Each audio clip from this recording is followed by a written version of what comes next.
Clécio atinge a maior rejeição, né? 60,8%, segundo as pesquisas que a gente tem tido acesso. E se a gente junta com a rejeição do líder político dele, que agora ele está no mesmo partido lá, senador Davi, que só tem uma rejeição no Brasil, não é no Amapá só, não, no Brasil inteiro, só é menor do que a do Hugo Mota, que é presidente da Câmara, que são os dois caras mais odiados do Brasil. E agora eles comandam de forma oficial o governo do estado, aqui do Amapá.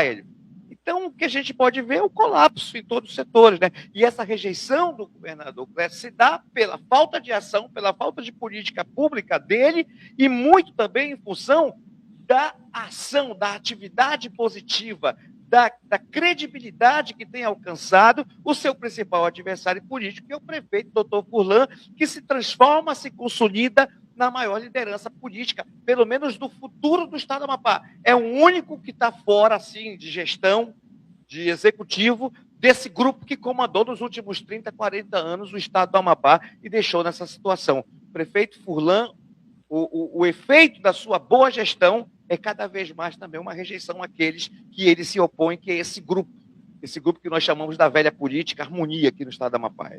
Pois é, esse índice que atinge esse patamar elevadíssimo de 60,8% de rejeição é um levantamento feito pelo Instituto de Pesquisa Paraná Pesquisa.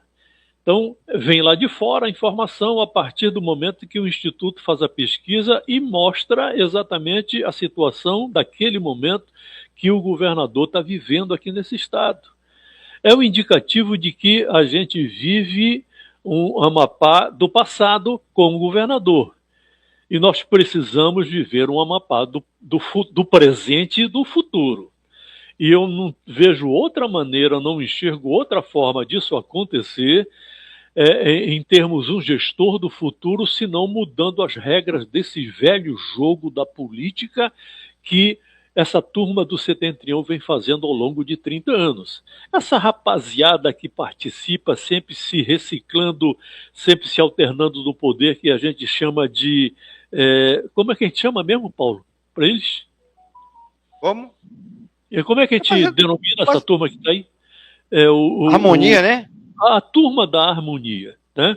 Então, é um governo que já está caracterizado como um governo do passado, não respondeu às iniciativas, às promessas que ele fez, sobretudo na área da saúde. Você lembra que ele, dias antes de assumir, ele disse aqui para todo mundo ouvir em um tom muito claro e alto que assim que ele assumisse, ele iria instalar o gabinete dele dentro do hospital de emergência, dentro do HCAL e dentro do hospital de Santana.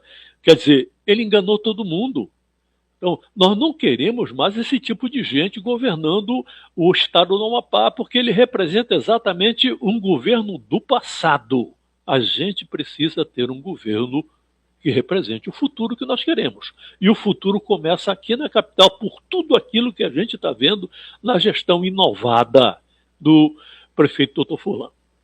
Com relação ao Clécio, a toda essa rejeição que ele tem, Hélio, é só bom lembrar que esse termo harmonia surgiu lá no primeiro ciclo do Valdez Góes, que o slogan dele de campanha era que era paz, todo mundo junto, todo mundo caminhando, tudo. Aí veio a Operação Mãos Limpas, e aí se detectou que aqui na Amapá essa harmonia era o seguinte: quem era para julgar não julgava, quem era para controlar não controlava, quem era para fiscalizar não fiscalizava, quem era para executar não executava, quem era para legislar não legislava. A harmonia deles era isso. Era uma cumplicidade em torno de uma paralisação que estagnou o Estado durante muitas décadas. Por isso se denominou esse grupo da harmonia, que são aqueles que simplesmente não fazem aquilo das prerrogativas que lhes são dadas, né?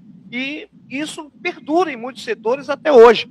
E o prefeito Furlan veio e quebrou esse paradigma, quebrou esse dogma, quebrou esse tabu e mostrou que é possível, sim, fazer uma oposição séria, fazer uma oposição, acima de tudo, com trabalho, fazer uma oposição aonde mostre, aonde aponte, através de números, de fatos, né, uma mudança significativa.